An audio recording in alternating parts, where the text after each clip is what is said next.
ডক্টররা কি শুধুই পড়াশোনা করে? তারা কি ছুটি পায় না, ঘুরতে যায় না? আসসালামু আলাইকুম সবাইকে। আমি একজন ডক্টর, হেলথ কনসালটেন্ট। বর্তমানে কাজ করছি পোস্ট গ্র্যাজুয়েশন ট্রেনিং ডক্টর হিসেবে। আমরাও ট্রাভেল করি, ছুটি কাটাই, ট্যুর দেই, বিভিন্ন রকম প্রোগ্রামেও অ্যাটেন্ড করি। কিন্তু হ্যাঁ, আমাদের প্রায়োরিটি থাকে প্রথমে এক্সাম।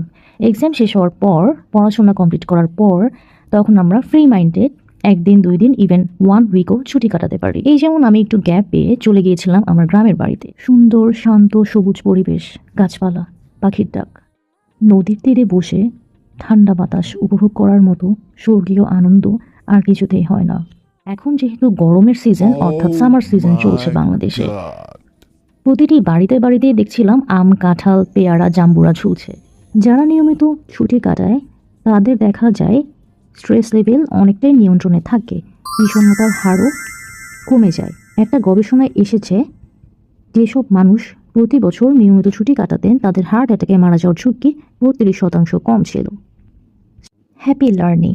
ভালো থাকবেন সবাই।